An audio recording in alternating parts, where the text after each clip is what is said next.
السلام علیکم ورحمۃ اللہ وبرکاتہ۔ کیا حال ہے سب کا؟ روزے ٹھیک جا رہے ہیں؟ الحمدللہ۔ افطار کے وقت خوشی ہوئی، دعا مانگی کہ اللہ تعالیٰ اپنی ملاقات کے وقت کی خوشی عطا کرے۔ اگر بھول گئے تھے تو آج پھر یاد کر لیں۔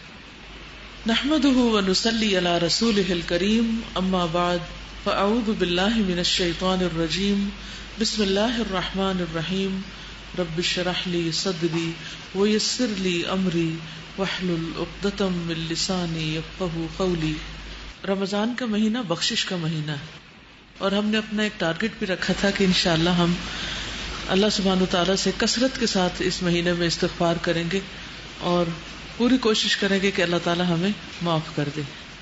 اللہ سبحانہ وتعالیٰ واسع المغفرہ ہے، معاف کرنے کو پسند کرتا ہے۔ اس کا وعدہ ہے کہ جو گناہوں پر شرمندہ ہو کر سچے دل سے توبہ کر لیں وہ انہیں معاف کر دے گا۔ اللہ تعالیٰ کا ارشاد ہے، الذین یجتنبون کبائر الاثم والفواحش الا اللمم ان ربک واسع المغفرہ۔ اور وہ جو بڑے گناہوں اور بے حیائی سے بچتے ہیں ماں سوائے صغیرہ گناہوں کے، تو تیرا رب بڑا بخشش والا ہے۔ یعنی چھوٹے چھوٹے گناہ تو سب سے ہو جاتے ہیں، لیکن کبیرہ گناہ جو ہے، جن چیزوں کو اللہ تعالیٰ نے حرام قرار دیا ہے اور جن کا تذکرہ آپ قرآن مجید میں پڑھ رہے ہیں کہ یہ چیزیں حرام ہیں، ان چیزوں سے بچنا ضروری ہے۔ تو جو بڑے گناہوں سے، جیسے جوا ہے، شراب ہے، زنا ہے، چوری ہے، ماں باپ کی نافرمانی ہے، شرک ہے، جو ان چیزوں سے بچیں گے تو چھوٹی غلطیوں کو اللہ سبحانہ وتعالیٰ معاف فرما دے گے۔ تو رمضان گناہوں سے پاک ہونے کا بہترین موقع ہے۔ نبی صلی اللہ علیہ وسلم نے فرمایا، ایک رمضان دوسرے رمضان تک اپنے درمیان ہونے والے گناہوں کو مٹا دیتا ہے۔ یعنی پچھلے 11 مہینوں کے جو گناہ ہیں وہ اس مہینے میں صاف ہو سکتے ہیں، جبکہ کبیرہ گناہوں سے بچا جائے، جیسے جھوٹ، چغلی، غیبت، یہ بھی اسی میں آ جاتے ہیں۔ پھر دن کا روزہ اور رات کا قیام بھی بخشش کا ذریعہ ہے۔ رسول اللہ صلی اللہ علیہ وسلم نے فرمایا، جس نے ایمان کے ساتھ اور ثواب کی نیت سے رمضان کے روزے رکھے، اس کے گزشتہ سارے گناہ معاف کر دیے جائیں گے۔ روزہ دار مرد اور عورت کے لیے بخشش کا وعدہ ہے۔ والصائمین والصائمات، قرآن مجید میں آتا ہے روزہ رکھنے والے مرد اور روزہ رکھنے والی عورتیں، اور اس آیت کے آخر میں آتا ہے اعد اللہ لہم مغفرۃ واجرا عظیما، کہ اللہ نے ان کے لیے بخشش اور اجر عظیم کا وعدہ کر رکھا ہے۔ جو شخص رمضان پائے اور اس کی مغفرت نہ ہو تو وہ بد نصیب ہے۔ حضرت جابر بن سمرہ سے روایت ہے کہ نبی صلی اللہ علیہ وسلم منبر پر چڑھے اور فرمایا، آمین آمین آمین۔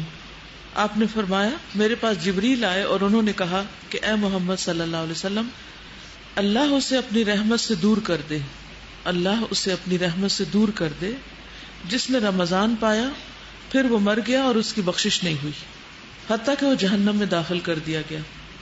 آپ کہیے آمین، تو میں نے کہا آمین۔ تو آپ دیکھیے کہ دعا مانگنے والا کون ہے؟ جبریل، اور آمین کہنے والے کون ہیں؟ محمد صلی اللہ علیہ وسلم۔ اور یہ ایک طرح سے بد دعا ہے اس شخص کے خلاف جو رمضان میں بھی حرام کام نہ چھوڑے، گناہ نہ چھوڑے، اور توبہ استغفار نہ کرے اور اللہ سے معافی نہ مانگے اور اپنے گناہوں کی بخشش نہ کروا سکے۔ تو اس لیے ہر اس کام سے بچنا چاہیے جس سے اللہ تعالیٰ ناراض ہوتے ہوں۔ پھر سحری کا وقت خاص طور پر استغفار کے لیے بہت مناسب وقت ہے۔ قرآن مجید میں آتا ہے وَبِالْأَسْحَارِ هُمْ يَسْتَغْفِرُونَ، کہ وہ سحری کے وقت استغفار کرتے ہیں۔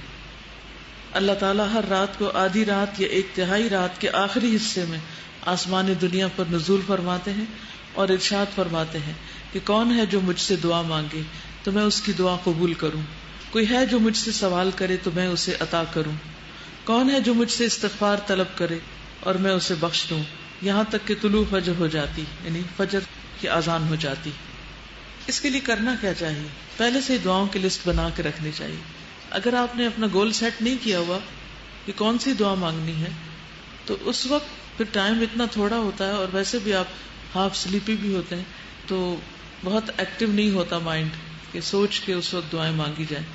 تو بہتر ہے کہ وہ دعائیں کہیں یا تو لکھ کے رکھی بھی ہوں، کسی اسٹیکی نوٹ پہ آپ لکھ کے لگا چھوڑیں، یا کوئی کتاب آپ نے سامنے رکھی ہوئی ہو، یا پھر اپنے دل میں اپنی دعاؤں کو حاضر کریں۔ اور اگر کچھ بھی یاد نہ رہے تو کثرت سے استغفار کرتے جائیں، یہ تو یاد رہے گا نا۔ اور اگر یہ بھی یاد نہ رہے تو اس کے لیے کہیں لکھ کے لگا دیں استغفار، صرف لفظ استغفار بھی کافی ہو جائے گا. کیا آپ نے اپنی نمازوں کا محاسبہ کیا، چیک کیا کہ کون سا خیال بار بار آتا ہے؟ بس جو خیال نماز میں بار بار آئے وہی آپ کے لیے فتنہ ہے، اور اس خیال کو نکالنے کے لیے پوری جد و جہد کرنی ہوگی تاکہ اللہ سبحانہ وتعالیٰ کی طرف توجہ زیادہ سے زیادہ ہو سکے. ذکر اذکار کا کیا حال ہے؟ چل رہے ہیں تھوڑے یا زیادہ؟ سبحان اللہ و بحمدہ پڑھنے کا کیا اجر ہے آپ بتائیے؟ سونے کا پہاڑ خرچ کرنے سے بھی زیادہ بڑا اجر ہے اس شخص کے لیے جو سبحان اللہ و بحمدہ پڑھے. خاص طور پر کب زیادہ پڑھنا؟ جب انسان خوف کھائے. کس چیز سے؟ رات کے اندھیرے سے اور دشمن سے مال خرچ کرنے سے. پڑھیے کم از کم 3 دفعہ سبحان اللہ و بحمدہ سبحان اللہ و بحمدہ. اللہم انی اسألک علما نافعا بھی پڑھیے 3 دفعہ پڑھیے. سبحان اللہ والحمد للہ ولا الہ الا اللہ واللہ اکبر بھی 3 دفعہ پڑھیے. دروشی پڑھیے کیونکہ جمعے کا دن دروشی پڑھنے کا دن ہے. یہ مہینہ گناہوں کی بخشش کا مہینہ ہے اور اس میں ہمیں پوری کوشش کرنی ہے کہ ہم اللہ سبحانہ وتعالیٰ سے اس مہینے کی بات پوری طرح بخشش حاصل کر چکے ہوں. نبی صلی اللہ علیہ وسلم روایت کرتے ہیں اللہ سبحانہ وتعالیٰ سے، حدیث قدسی ہے، اللہ تعالیٰ فرماتے ہیں یا عبادی انکم تخطئون باللیل والنہار وانا اغفر الذنوب جميعا فاستغفرونی اغفر لکم. اے میرے بندو تم دن رات خطائیں کرتے رہتے ہو اور میں تمام گناہ بخش دیتا ہوں، لہٰذا تم مجھ سے بخشش طلب کرو میں تمہیں بخش دوں گا. بخشش کے لیے سب سے اہم چیز کیا ہے کہ انسان اپنی ندامت کا اظہار کرے، اپنے گناہ پر شرمندگی.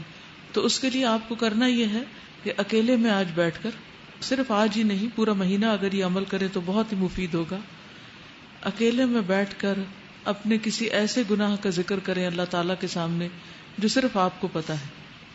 اللہ نے دنیا میں وہ آپ کا گناہ چھپایا ہوا ہے، اور اللہ سبحانہ تعالیٰ سے اپنی کمزوری کا اعتراف کریں، شرمندگی اور ندامت کا اظہار کریں، اور پھر رو کر اللہ تعالیٰ سے معافی مانگیں، کیونکہ فَإِنَّهُ لَا يَغْفِرُ الذُّنُوبَ إِلَّا أَنْتَ.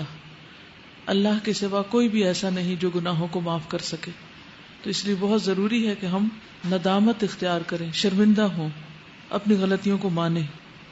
اور جب ایک انسان غلطی مان لیتا ہے تو پھر التائب من الذنب کمن لا ذنب لہ، انسان اتنا صاف ہو جاتا ہے گویا اس نے کوئی گناہ کیا ہی نہیں.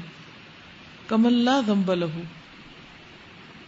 اسی طرح توبہ کے لیے اگر کوئی کبیرہ گناہ سرزد ہو چکا ہے زندگی میں، پاسٹ میں، جو آپ کو ہانٹ کرتا رہتا ہے، بار بار آپ کو پریشانی ہوتی ہے، تو اس کے بارے میں کیا کرنا چاہیے؟ رسول اللہ صلی اللہ علیہ وسلم نے فرمایا جب کسی بندے سے کوئی گناہ سرزد ہو جائے پھر وہ اچھی طرح وضو کرے، پھر کھڑا ہو اور 2 رکعت نماز ادا کرے، پھر اللہ تعالیٰ سے بخشش مانگے تو اللہ تعالیٰ اسے ضرور معاف کر دیتے ہیں.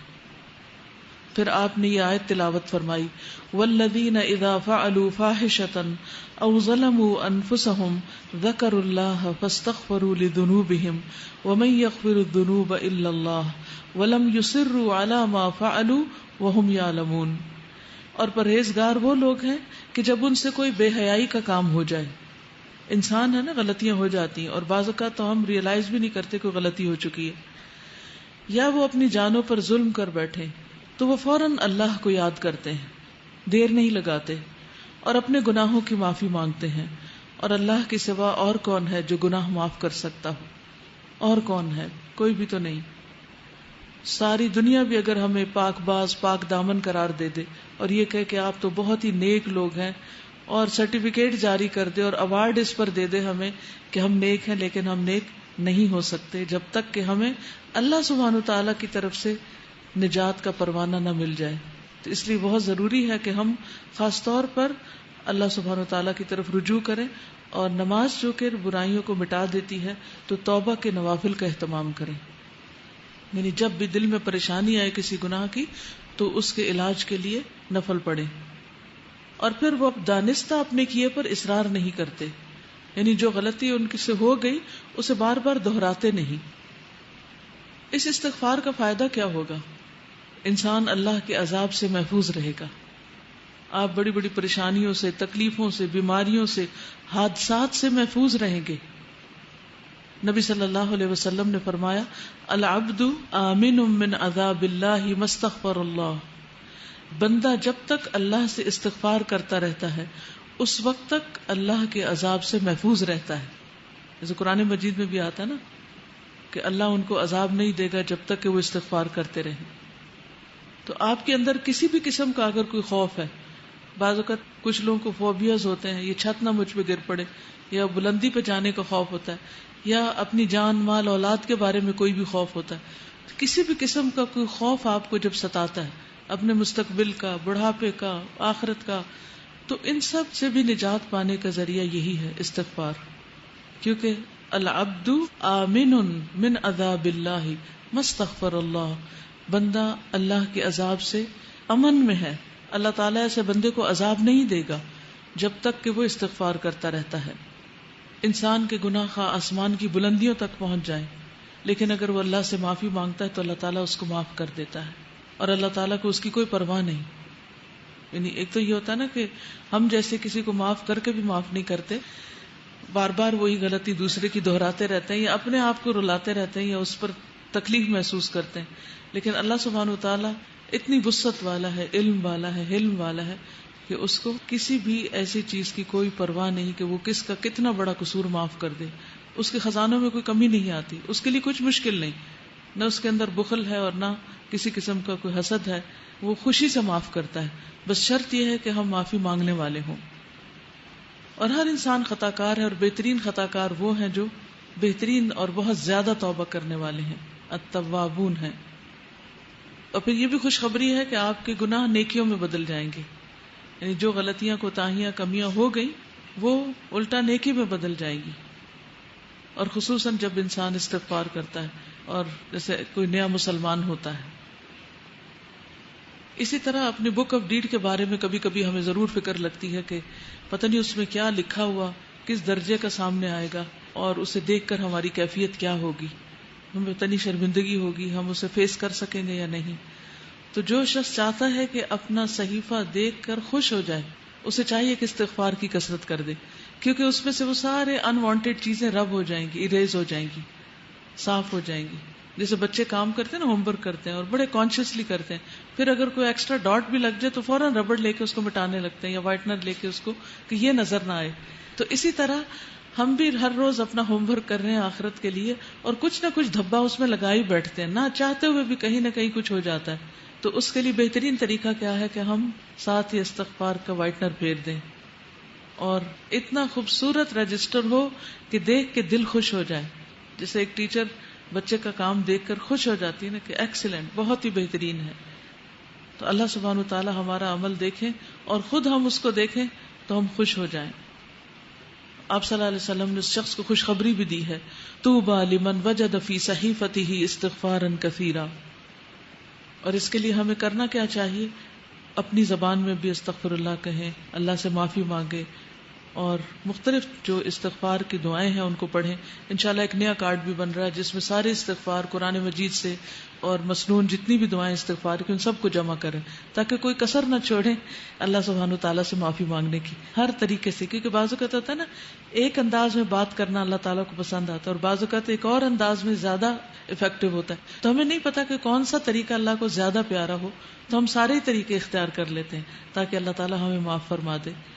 اور عام طور پر جو کثرت سے آپ چلتے پھرتے پڑھ سکتے ہیں، واستغفر اللہ العظیم الذی لا الہ الا هو الحی القیوم واتوب الیہ، اس کا اتنا زیادہ اجر بتایا جاتا ہے کہ اگر کوئی میدان جنگ سے بھاگا، اور یہ کبیرہ گناہ ہے میدان جنگ سے بھاگنا، تو اس کو بھی معاف کر دیا جاتا ہے جو شخص یہ پڑھتا ہے استغفر اللہ العظیم الذی لا الہ الا هو الحی القیوم واتوب الیہ. پھر اسی طرح یہ ہے کہ انسان کو اس بات کی بھی توقع رکھنی چاہیے کہ میرے اس استغفار سے میرا رب خوش ہو رہا ہے. کیونکہ وہ اونٹنی والی جو حدیث آتی ہے کہ اللہ تعالیٰ اس بندے سے زیادہ خوش ہوتا ہے جس کو صحرا میں کھوئی ہوئی اونٹنی مل جاتی ہے. تو جب ہم استغفار کرتے ہیں تو یہ کوئی معمولی فعل نہیں ہے. اللہ سبحانہ وتعالیٰ اپنے بندے سے راضی ہو جاتے ہیں، خوش ہو جاتے ہیں.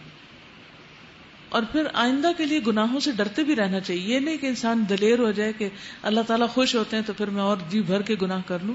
نہیں، مومن جو ہے وہ گناہ کو اپنے اوپر پہاڑ کی طرح سمجھتا ہے، جیسے کوئی پہاڑ گر گیا اس پر، اتنا پریشان ہوتا ہے، وہ اتنا تکلیف اٹھاتا ہے گناہ کر کے. اور منافق جو ہوتا ہے یا فاجر، وہ ایسے جیسے ناک پہ بیٹھی مکھی اور اس کو ہاتھ کے اشارے سے اڑا دے، یعنی اسے معمولی سی چیز ہے. اور پھر صبح شام سید الاستغفار بھی انسان پڑھتا رہے، اور ہر مجلس کے اختتام پر، جیسے حالانکہ ہم قرآن پڑھ رہے ہوتے ہیں لیکن پڑھتے اور پڑھاتے ہوئے ہو سکتا ہے کوئی ایسی بات منہ سے نکل جائے جو اللہ تعالیٰ کو پسند ہے، اور بھول چوک تو لازم ہے، ہو ہی جاتی ہے، نہ کرتے ہوئے بھی ہو جاتی. تو ایسی ساری چیزوں اور کمیوں کوتاہیوں کا جو طریقہ ہے وہ پھر استغفار میں ہی ہے. اور وہ کیا ہے؟ سبحانک اللہم و بحمدک اشہد ان لا الہ الا انت استغفرک و اتوب الیک. اور نبی صلی اللہ علیہ وسلم تو دوران مجلس بھی استغفار پڑھا کرتے تھے. رب اغفر لی وتب علی انک انت التواب الرحیم 70 سے 100 بار تک. ہم تو ایک کام کرنے لگتے ہیں دوسرا بالکل بھول جاتے ہیں، ہمیں تو یاد ہی نہیں رہتا. تو دوران مجلس بھی آپ استغفار پڑھتے رہتے ہیں. اور پھر سب سے بڑی بات یہ ہے کہ دلوں کی صفائی ہوتی رہتی، دل چمکتے رہتے ہیں.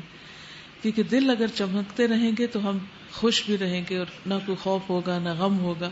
اور جو بھی مزید کام کریں گے ان کی کوالٹی بھی بڑھ جائے گی. مثلا اگر ہم نماز پڑھیں گے تو نماز کی کوالٹی بڑھ جائے گی. وآخر دعوانا ان الحمد للہ رب العالمین. سبحانک اللہم و بحمدک اشہد ان لا الہ الا انت استغفرک و اتوب الیک.